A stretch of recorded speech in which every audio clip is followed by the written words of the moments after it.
Welcome back to another episode of Agency Edition. This is a toggle series for agency leaders who want to grow their business. I am super excited about today's episode because we're focusing on the agency long game and we're speaking to someone who's been there and done it. Now, most agencies don't survive 13 years, especially those that are operating in spaces like social media. Just think about the crazy changes we've seen in social media over the last decade. Channels have come and gone. The algorithms are a constant roller coaster, and yet some agencies have managed to survive. Today, I'm talking to the CEO of one of those agencies, Beth Trejo, the CEO at Chatterkick, a social-first agency that's been thriving for 13 years in one of the fastest changing industries out there. I absolutely loved this episode with Beth and how she talked about the why behind Chatterkick's long-term success. And I think what really stood out was everything that Beth explained to me was bread and butter of what makes a good agency, operating with a business-first mindset, making sure you take care of your team and your management team is approachable. And most importantly, maintaining a standard of excellence with every client that comes to your agency. So here is my interview with Beth Trejo. All right, Beth, why don't you kick us off? Tell us a little bit about yourself and about Chatterkick. Well, my name is Beth Trejo. I am the CEO and founder of Chatterkick. We are a social first agency. We've been around for 13 years. We started in the Midwest and expanded across the country.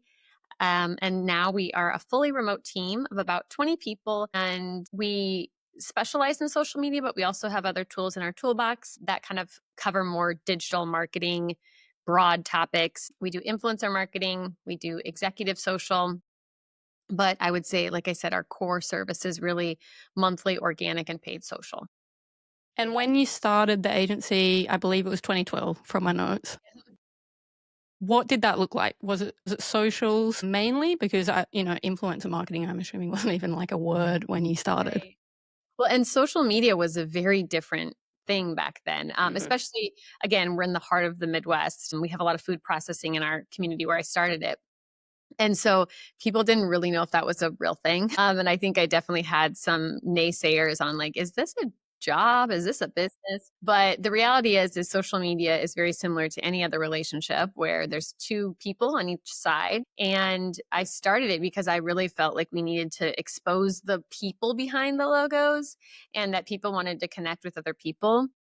And so it was very different then, but we started with social. And I always joke with other agencies that, we only know constant chaos because social is that. Lots of little pieces, lots of change, and not as much of the preciousness that comes with other forms of advertising and media, such as branding or some of those other types of design work that isn't just spike and decay, which is what happens in social every day.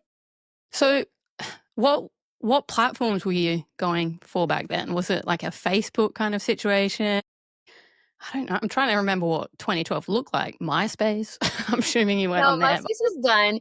Facebook had just kind of started their business piece. I mean, they had it had been out for maybe a couple of years. And so the adoption to that platform was people were interested, but they didn't really know what to do with it. They didn't know how to create content. They were just giving the keys to the youngest person in the office and saying, go figure this out for us, which didn't really work well for them at times. And so, yeah, Facebook was our primary. And then as the other platforms came on, I feel like we've done campaigns on almost all of them at this point. So it really is a wide scope of what is social media. I mean, if you think about it, Spotify is actually considered social in many circles. So there's a lot of kind of broad terms that we use, but I mean, we still use a mix of most of the platforms today. The average user, I think, has like 8 different platforms on their phone. And what's really interesting on the social media space is there are platforms that really, they manage reach. So like they reach more people, but then there are other platforms that actually culturally shift individuals. And it's not always the same platforms for the same generations. So it's really like a little social experiment every single day. And how do you just say, I'm just trying to, get my head around how much change you've seen in the last, 13 years. And, you talk about Facebook. Well, now Since then, there would have been 20 different platforms that are released. Some are alive, some are, RIP. But how do you decide if something pops up? Just trying to think of what's happened in the last year. Blue sky, I guess. How do you decide if that's something, yes, the agency will take on from like a strategy point of view for a client, if it's like worthwhile? What happens when something new pops up? Or what have you done over the last 13 years to figure out if that's something that you'll offer or not? I think it's super helpful just from the perspective of, is this going to impact my business?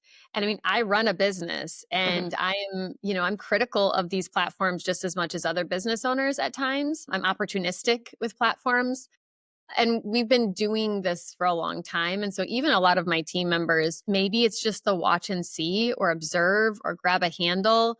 But like, when does it make business sense is really the question that we need to ask for our customers. And at times, it really comes down to the risks they want to take, right? The risk may be very little data. Your ROI is just going to be completely blind, but you may be a first to the platform and an early adapter. And so maybe that's worth it for your business because you have an innovative product, or you want to kind of break through the noise, or you're a little bit more risky with your marketing and your messaging. So if that's the case, then those new platforms work really well. Other industries, maybe they have more regulations, or they just have a more conservative approach to their tone and voice or what they want to say. Then it's more of like, let's just keep an eye on what's happening. Let's monitor competitors and let's make the decision when it's right for your business.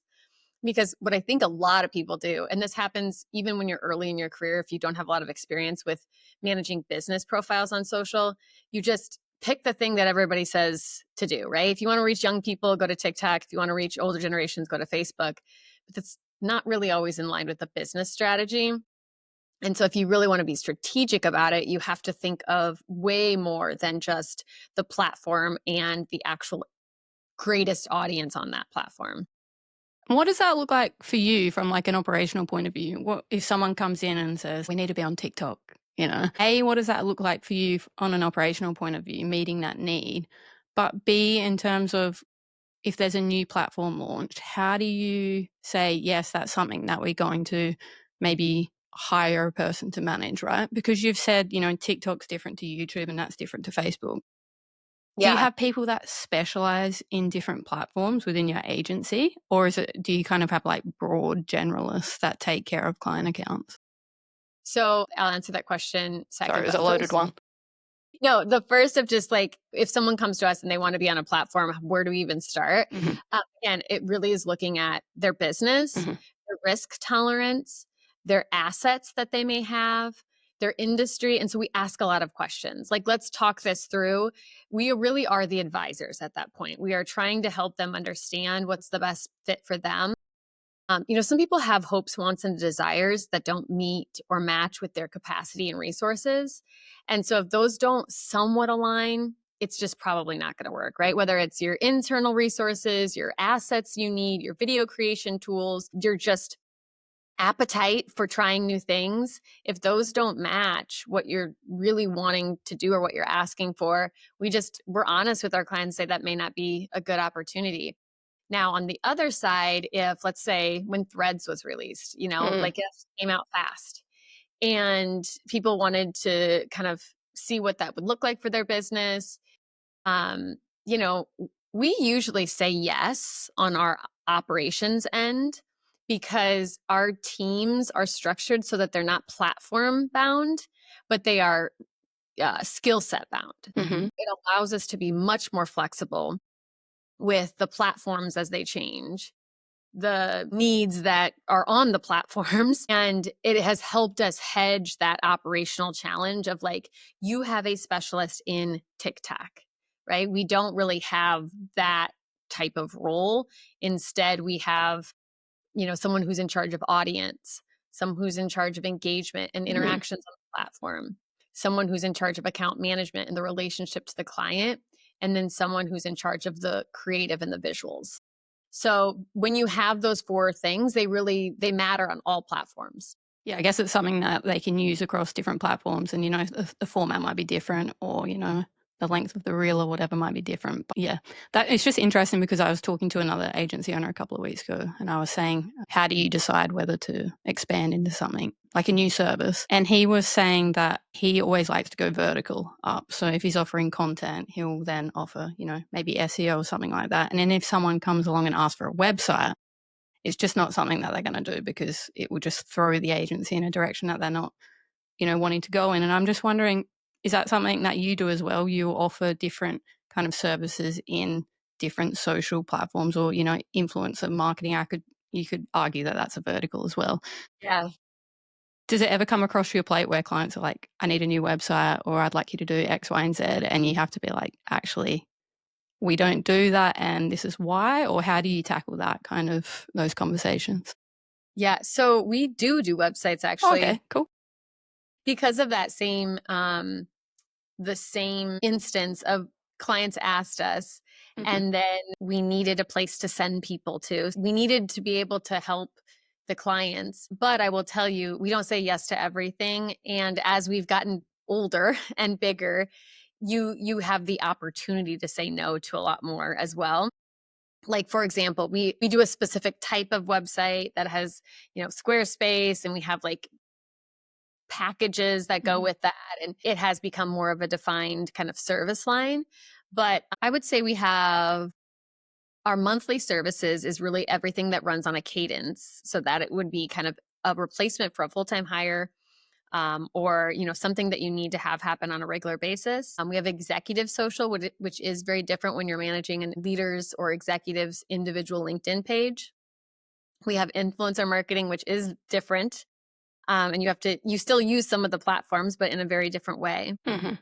And then websites, which we do small business websites, which really is a different buyer type than our other services. Yeah, I guess it would depend on their need, right? When they come to you, what they need. And if they don't have a website or if it's not going to work once you're launching all these social activities, then it makes sense for you to say, you need this for X to work, right? Yeah.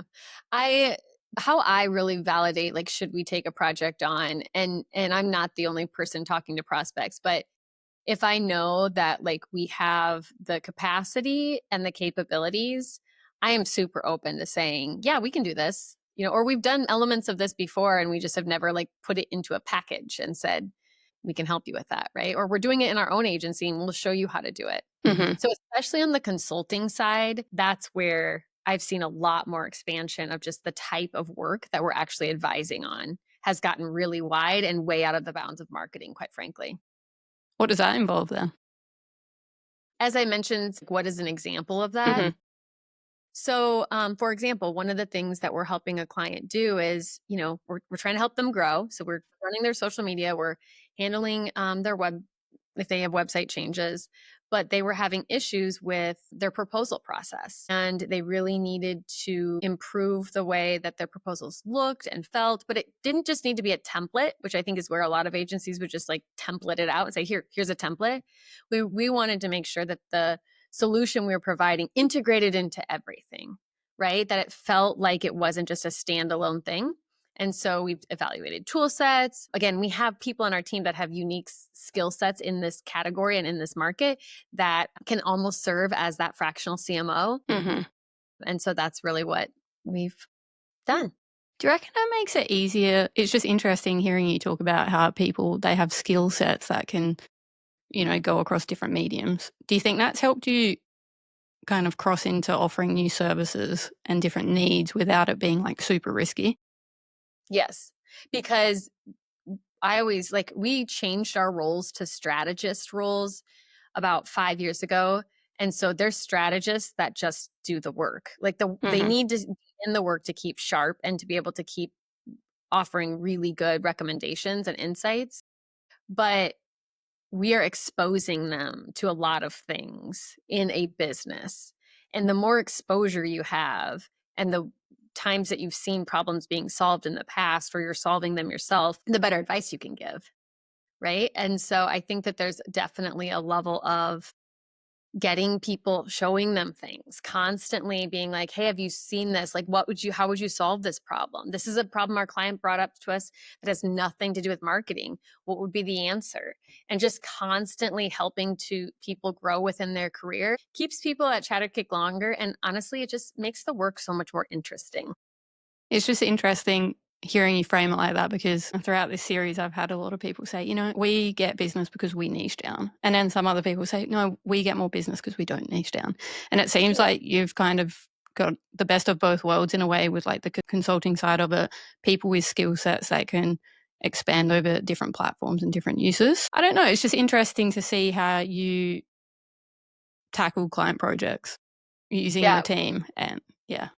It's funny because I look back of like maybe mistakes I've made when I was starting the agency, right? I'd say yes to everything because we needed the revenue, or we needed the client or whatever. And so that was a learning opportunity for me and for the team that was working on it.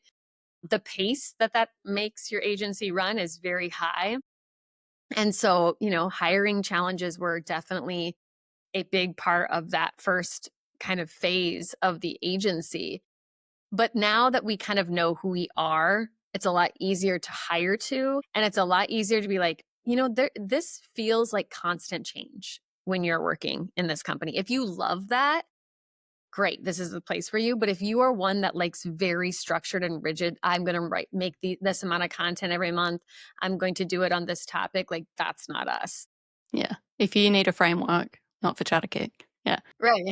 Do Yes. you just have full-timers, or is it like fractional setup that you use? Or No, we have almost all full-time work. We do have creative partners and contractors depending on the different services that we offer. But in general, most of our team is full-time.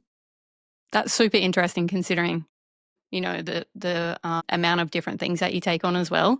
So I guess it goes back to the skill set that you're hiring for. I just wanted to touch on, you've mentioned that some clients will come to you and they want to do, X, Y, and Z. How do you structure when you're onboarding them, or you may be going through the initial discussion?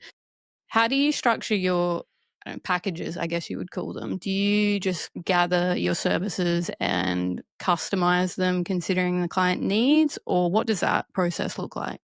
Yeah, so we do all of that before the engagement starts. We Okay. develop a pretty straight and like customized scope of work, but it's pretty defined. And that is strategic of like, this is what you say your problems are, and this is how I think that we can solve those problems within this budget, within this timeline, and within your business category.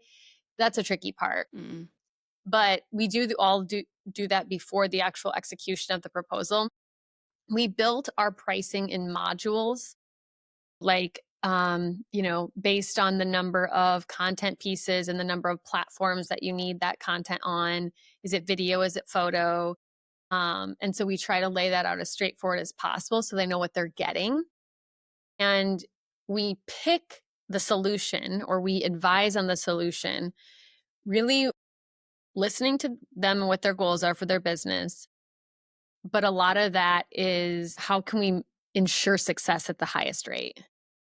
Right? Because if someone's like, I need leads today. I have a brand new brand, never marketed before, but I need leads today. Right? So we would try to put a proposal together that would be the most realistic, with the expectations that are set forth of what we can control and what we can't control. And then what we think is going to make them the happiest, just as a human. Yeah. We want them to have a good experience as well. So what comes first, your budget or their budget? Do they come to you and say, we've got, 10K to spend, what can you do for us? Or is it just kind of like the other way around? You look at their needs and then you piece together what you think will get them there? I actually appreciate when they share the budget. That's a lot easier to scope because you know the confines and the bounds of which they are trying to get the job done, because you can be a lot more realistic. If they come to us and say, well, how much should this cost? Which is what a lot of clients say, right? We give them ranges to start, just to make sure we're not wasting anybody's time. And then from there, we try to give that foundational scope of like, you have to have this or you're not going to be successful. These are the non-negotiables if you want to make this work. And then here are some additional pieces you can add on to that scope. You're saying, I'm interested because all the services are quite different, right? So I'm going to pick one, your executive social service that you offer, maybe. So I don't know what that would look like, but I'm guessing you consult with their CEO or the thought leader, or whoever it is, and then you are working with them to create content for their LinkedIn. You got it. Yep. So what does that look like from like an operational perspective? Are you pricing that out before you offer it? Do you think a post will take us 1 hour to write a post? So, do 20 of them a month and X is your price. Or what does that look like to make sure it's profitable for you as well? Yeah. So for that particular service line, we typically do some form of like audit or discovery process because, some CEOs are already posting 50 times a day and some of them have not posted in 5 years. And so it's a very different type of scope. And that's similar on the other monthly services side as well. But we like to get an idea of who they are, what are they trying to accomplish with their executive presence and thought leadership? How picky are they going to be? Yeah. We try to get an idea of that. And then we have pretty, structured pricing that's a mix between time and material, level of skill set needed, and then just, there's a range.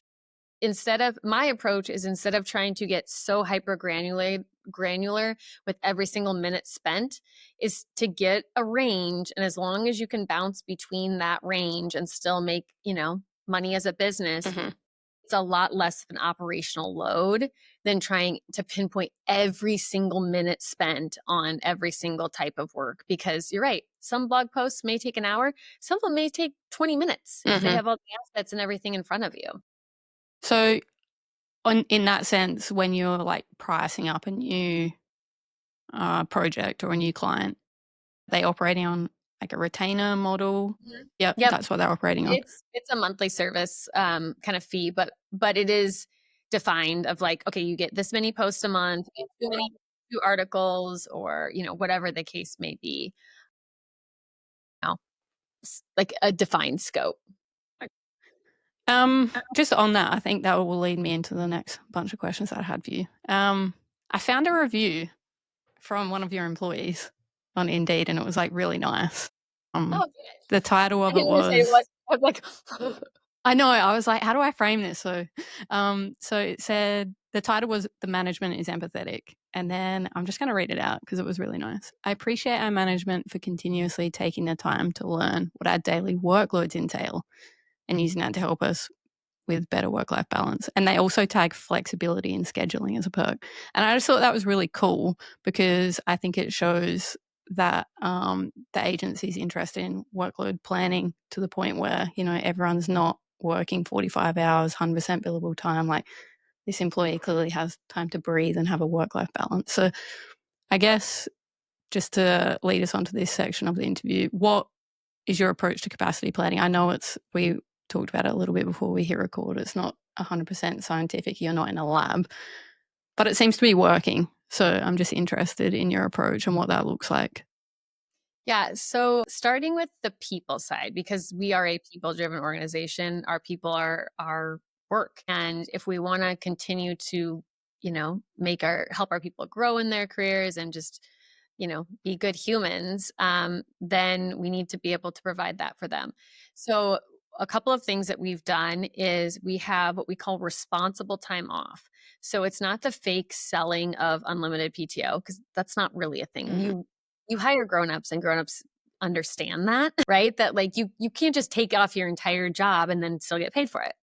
But what we call it is responsible time off. So it is an uncapped policy that has a couple of frameworks and rules, but ultimately we're not going to be babysitting every single day that you take off. Just don't leave your customers in a bind and don't leave your team members in a bind.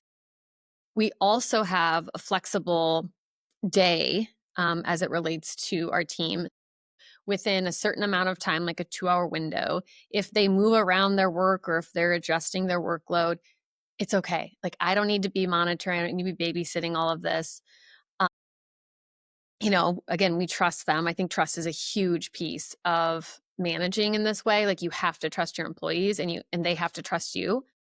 And then on the other side of that, because we do need some idea of like time. We have to know for pricing. We want to know for scope creep. There's so many like operational things that you really have to have that. We use our project management system. We give our team some general frameworks of what their utilization should be, what the purpose of their meetings should be. Like, we want it to feel good, like there's organization in the agency without it feeling like handcuffs. And I will say that is one of the hardest things I've done in this agency, is that balance of like giving enough so people feel like they can be creative and they have space to breathe and they can, experiment, but also being able to have the data and the information that you need to manage to, and to make sure that things are being done in a quality way and timely way. And it really is, it's a mix of that art and science.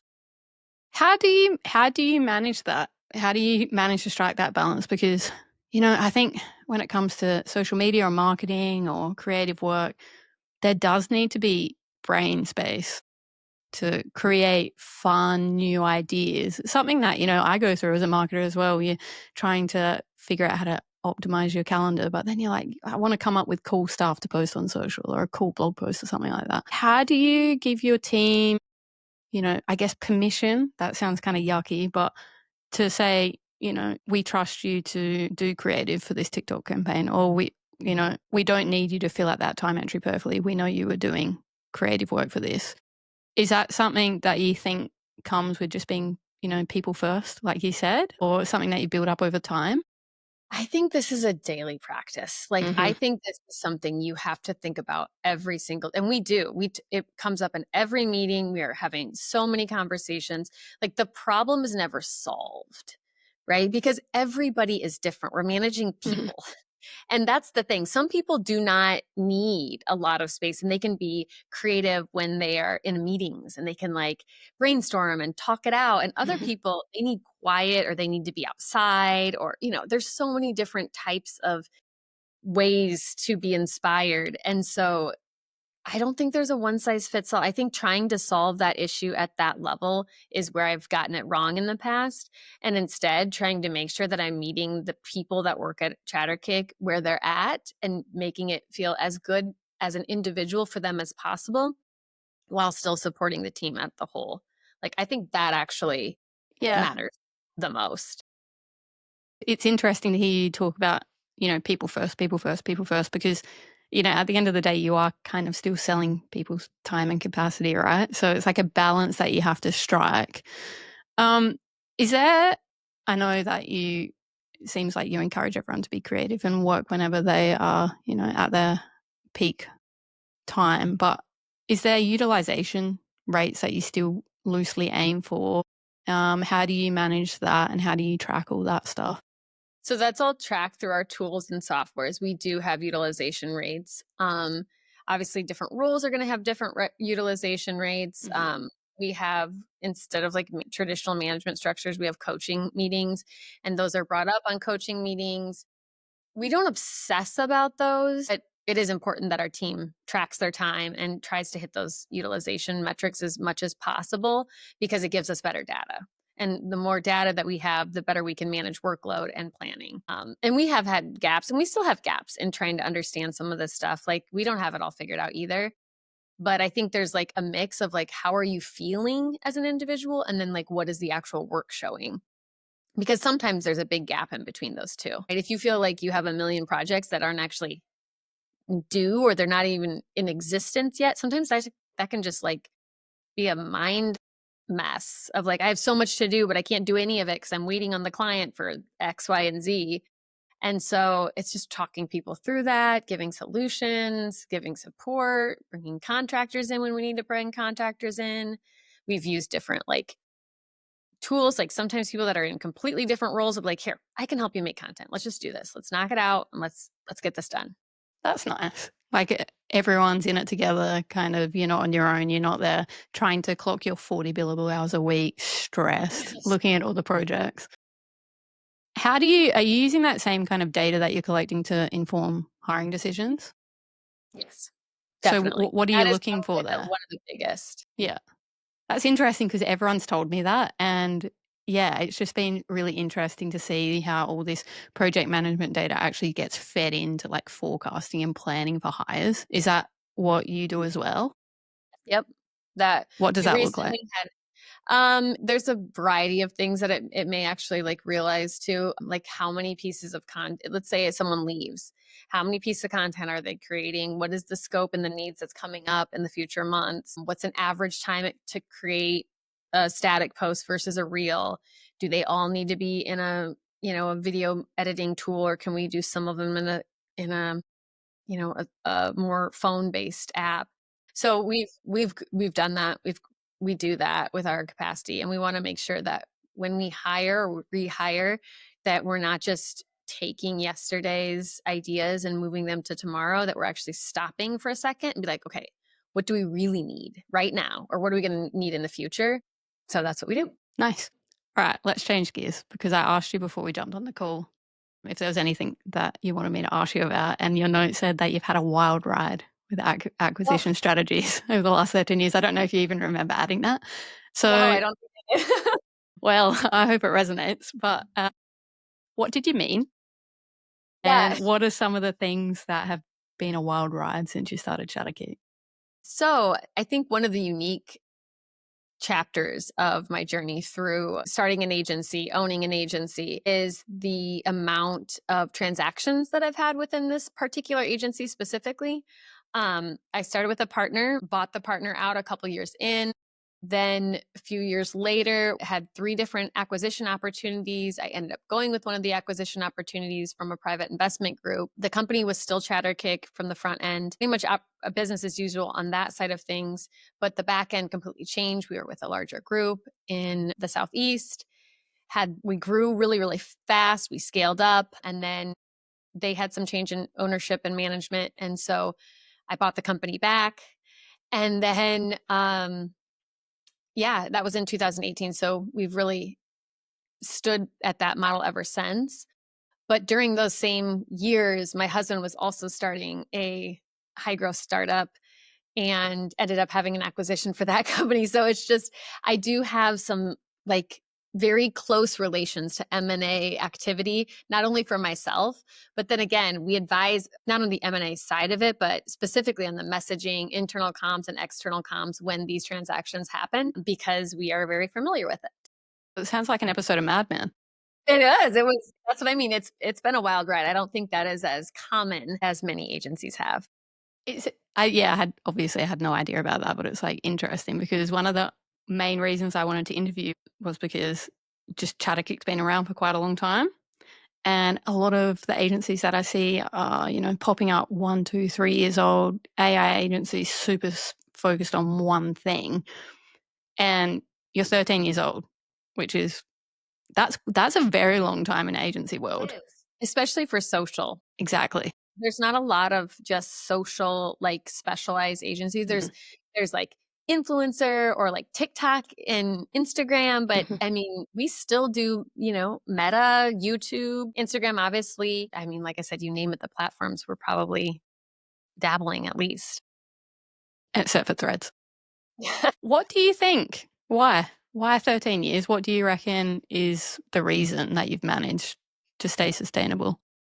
If I don't know for sure. I do think that when I started Chatterkick, I was very curious about the business element. Like I had marketing in my background, but marketing was never the lead, business was. And I was critical of marketing at times. And I think just naturally our agency has at least put an effort to focus on that like business growth, business first, and then let's figure out how to make marketing and sales work behind it or with it or in collaboration with it. So I think that push really helped us adapt to what needs were coming our way. And I think that we're like, okay, well, we've done something like this before. We can help you with this. Or we actually do this for this other client. Let me show you how we did it. Mm-hmm.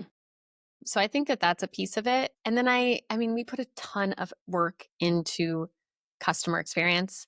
And I know every agency can say that, but even when our clients leave, they're like, man, you're the best. Like your people are so good. Like, even if like my business isn't doing what we thought it should be doing, or, something wasn't working, or I hired somebody, we really like the people. And I think that's a big piece of agency space too. Do you think it's like a kind of like a circle motion then? And what I mean by that is you're putting all this effort into being like a people first agency, right?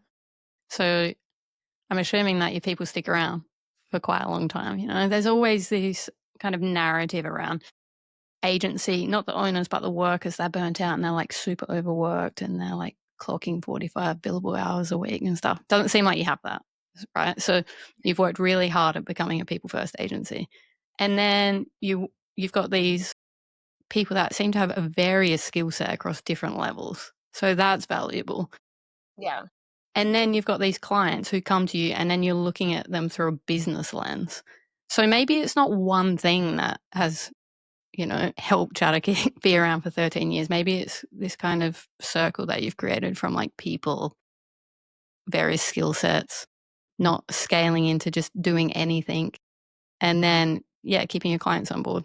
I'm just going on like a little tangent, but it just seems like there's pieces to it. It's not just one thing. Yes. I mean, I'm sure there is multiple reasons and circumstances that play into that. I also think you mentioned people first, and I definitely, I mean, our people are so critical to us, but I think it is almost not just that, but it's the transparency, because we do put our people first, but the reality is we also need our customers in the same mix, because we don't have our customers, we don't have our people. Right? So I do think that there's but being transparent about that and just telling your team, like, this is how this works. This is how business works. Like, I think that there's a little bit of like, okay, I understand. I will be willing to give here if I'm willing to get a little bit more here. Mm-hmm. Because I've seen agencies do people first in a way that like they only take requests or hopes and desires from their team, and then they don't have the customer base to actually support them and keep their jobs and keep their benefits and keep their their pay and all of that. So I think that there has to be a balance of like understanding what is critical to the business and then understanding what's critical to the people. And when you say transparency, like what does that mean? What does that word mean? Do you mean in terms of their time off and things like that, or telling them you don't have to do this project this morning if you're feeling more creative in the afternoon? What do you mean by transparency with your people? I think transparency in the fact of like, if we're asking a question, this is why, a lot of that's communication, making sure people understand, this is why we're looking for this information. We're not trying to get you in a gotcha moment, but we're trying to, better price our services, or we're trying to make sure that we have an understanding of the work itself. I don't manage our team, but I do meet with everybody once a quarter. And I'm curious, like what is taking you an absurdly amount of time that shouldn't, or what's annoying to you right now? And those are the things that we try to remove the barriers from first. Because sometimes things happen, you don't even know about it in a remote environment, right? There could be a glitch in Instagram that doesn't allow you to post through our scheduling system. And so every single time you want to do something, you have to natively schedule. So, it's those little things that can really disrupt people's day, throw them for just a mental loop because it's really annoying, and also kill your pricing and efficiencies. It's interesting that you bring up that you meet with people, because on that review I found that there was a bit in there that said the C-suite is approachable, or the C-suite is open. So I'm assuming that's what it goes back to. And maybe that's not a common thing to get on a phone call with a CEO, but obviously all these little things add up, right? Which is what we're saying. When you have those calls and someone brings up that, a certain thing's taking them way longer than you thought it would, or another issue, do you use those insights to kind of go back, relook at your services, relook at your pricing and things? Is that what those chats are for? Not really. I mean, the Okay, chats are just to get to know my employees. I that's mean, fine. I think in a remote environment, trust is made with relationships. In any environment, trust is made with relationships. And if it's the foundation of like how you operate, and if they don't know you and you don't know them, you could send a chat and be completely misaligned with what someone thinks and what you're trying to get across. And it just creates so much like unnecessary chaos with tone and like written communication if you don't know the individual. And so those chats are really just to get to know them, what's happening in their lives, what do they want to do? Maybe it's just to, complain about our kids. I don't know. It's just there's really no agenda and I don't like to set them. But when we do talk about some of that stuff, like if it comes up or if we're like, ooh, that is right, we shouldn't have that happen, I'll either escalate it to the people in operations or look into it more or like ask ourselves, is this providing any value to the client? Because if it's not, then maybe it does need to get removed from scope, be adjusted in their pricing or our fees. There's nothing better than bonding over, complaining about something or whatever. Like we have the same setup at Toggle. We have all async, completely remote. And it is hard to bond with people if you're just talking on Slack all day. Like sometimes you need to get on a video call. And I know people loved, it's like a thing to hate on meetings, but I like meetings. I think they're really nice to get to know people. And is that how you communicate mainly, just like on async, on Slack, or what do you do there? We have a mix. Most of it's a mix of video chats Mhm. and our, like a chat, like a Slack tool. It's in our project management system. But yeah, we do a mix. And then we do an annual retreat where we bring everybody together Nice. in person once a year. Nice. I bet that helps.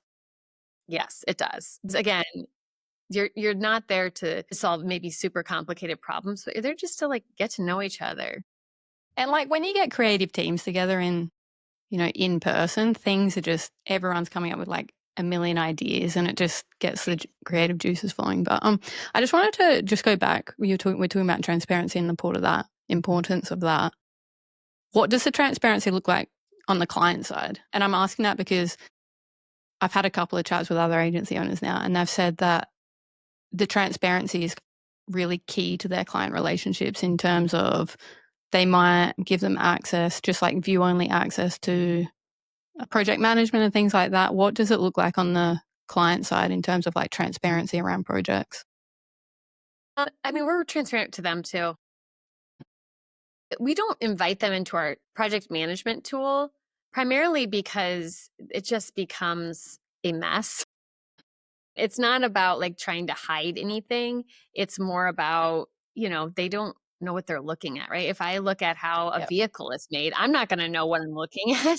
So I do think that creates unnecessary just challenges that our clients really don't seem to mind, but we send regular communications with them. We're transparent with the ad spend in terms of like, what are we spending on your behalf? What's working? What's not working? We're in constant communication with them. And, the same thing with like bringing additional partners in. We have other partners and agencies, or if they're contractors that do need to be brought in sometimes because it may not be our core competency, or we feel like someone else could be better at that, and we manage and help those relationships on behalf of the client. And I think they're very appreciative of that, of like, oh, thank you for not making me reiterate everything 300 times. You just tell them what we need. Yeah. And then, hold them accountable. So it's kind of a mix of just really open communication. Reporting sounds like it's pretty important as well. In terms of the communication and them not having to rehash things, is that something that comes up in your disqualification process as well? Is that when you have these people in the room or the clients in the room, do you set those expectations early about who needs to be on board to even start working with you? Is that something that you go through? What does that look like? We do. And we do have what we call like a mystery voices process where if the one person is saying something else and then you have like a director or another person that's saying something completely just different, that's really hard. And sometimes you don't recognize it in the beginning. So that can be very disruptive. We try to vet for it, but honestly, it's really hard because people's roles change and businesses change and their contexts change.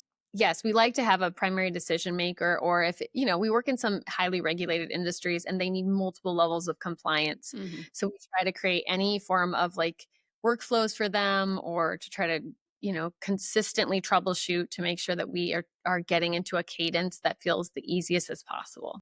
Mm. Yeah, interesting. I just wanted to ask that because I think social is, I guess it depends on who you're talking to and who the business is and things like that. But I just see it in our industry a lot. Social can be underrated in terms Mhm. of it doesn't have a direct attribution line, right? So you know, you might see all these other indicators coming up, but because someone doesn't click a social UTM link, you might have the higher uppers saying, yeah, but social didn't make any difference, and it does. So yeah, it was more a broader question how you communicate that, but I guess it's a lot of having the right people in the room at the Yeah. start. And, I do think that we try really hard to work with brands who get it. They just can't make it happen, right? If you think social media is the worst thing in the world and you don't think it would ever work or that you could never have attribution from it, probably not the right fit to pay an agency to help you with it. Yeah. Right. If you were like, actually, I understand where this plays a part and that we can't track everything. I mean, we are humans, and the relationship is one of the biggest things that social can help build: trust, credibility, authority. Guess what? Those things still have a hard time to actually be able to be translated to a balance sheet or to a direct ROI attribution model. Yeah. But I think everybody will agree that they're important. It's just trying to find those clients that understand that. Is there like an educational element to that when people can't get on a call and then you're trying to remind them how, you know, we buy as people, not as the business owner, but like I don't know about you, but it's very rare I'll see something on LinkedIn and directly go on, you know, buy a Right. new software tool. So do you have to do that during the initial intake normally, or? We used to have to do that a lot Right. more. Okay. That's I interesting. think people understand more so the power of it just because it has literally shaped our culture, right? When you're like, well, this is what's happening right now, and news and everything. So denying that there is a moment for social or that that is a important part of a brand strategy is probably not where we have to convince. I would say the biggest thing that people don't get is they oversimplify it. They think, oh, you just take a picture and then you can post the picture, and then you take a video and you can post the video.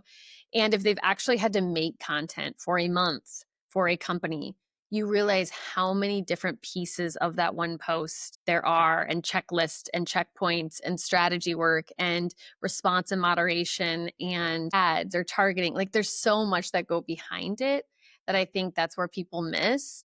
And it really still cannot be automated. Like there are pieces you can use AI for, but I see these things all the time on these AI workflows, and I understand the concept and how they're probably making something happen, but like is it authentic and human, because that's really what people are craving.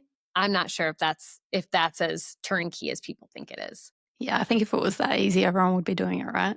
It's just interesting that you brought up AI because I was going to ask you. I've been asking everyone in the series how they're using it. Uh, I guess, yeah. Are you using it? And if so, what are you using it AI? for? Oh, yeah, we use it all the time, and Cool. it's integrated even more into all of our tools. We've developed custom client GPTs in certain ways so that we can customize and personalize things for our different accounts. We use it for brainstorming and creative processes. And like I said, it's already in so many of our tool sets. Sometimes I bet we don't even realize we're using it. Yeah. But we do have a specific like channel that's very, very active, that we're constantly learning from each other and from different articles or reports that people are sharing. And I personally have a very big passion for it. So I'm very much into that space. Yeah. It's just interesting to hear people talk about, and everyone's got such different use cases for it. Everyone I've spoken to has such different use cases for it. You sound like you use it in the back end quite a lot. There's other people that are I had one agency owner. He also does social content for executives, and he uses it for. He's kind of created like a little back and forth bot. So he'll Hmm. plug a social post into it, and then it will come back and say, "Oh, you've got a hole in your argument here. This doesn't make sense. Yeah. You haven't run."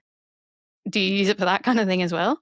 Yes. We are doing a pretty extensive go-to-market strategy for a new product, a new audience for one of our clients. I think one of the most interesting things is to test our own biases. Like, Yes. where are the holes? What are we making assumptions on? Mm-hmm. Do we all agree on these assumptions that are being made? Is there research that can validate this? Where can we find some of the research and make sure it's the right research? So that has been super helpful, as well as just making sure you're bringing people to the table. Like, are we being, you know, like, are we just, again, making false assumptions? Yeah. I just think it's such an interesting use case for it, right? Because it's like having someone that doesn't know you give feedback on your work rather than sending it to someone. What do you think of this? Oh, it's great. Like the bot won't lie to you, right? AI doesn't lie to you. It just is giving you information that you've asked for. So super interesting to hear how you've integrated it. We're nearly at the hour, so I just wanted to finish it out. If you had kind of one piece of advice, imagine someone's watching this and they're just starting an agency. You're 13 years in, sustainable, growing, definitely got your business model figured out. What is one piece of advice you'd give this person? I think it's so important when you're starting a business or growing a business or running a business to really know yourself and where you thrive and where your gaps are, because finding people to surround you, the best of the best people, is what I found the most success in. It's not what I can do, it's how I can find other people to help the greater good or to help bring everybody up together. I didn't realize how much that mattered in the beginning. And now I just realized that that is such a big, huge thing. Like, know where your advice and your skill set starts and stops, and then where you can bring others in to help you. It sounds like you followed your own advice with your setup that you've got and the people that you've surrounded yourself with. So, all right, Beth, thank you so much for joining. Why don't you just finish us off with telling everyone where they can find you, where they can find Chatterkick on socials and the web? Yeah, so you can connect with me on LinkedIn. It's Beth Trejo, Trejo. And our handle on all things Chatterkick is just Chatterkicks, one word all together, Chatterkick. And we'd love to connect with you. Awesome. Thank you so much, Beth. Thank you. All right, thank you so much. Thank you.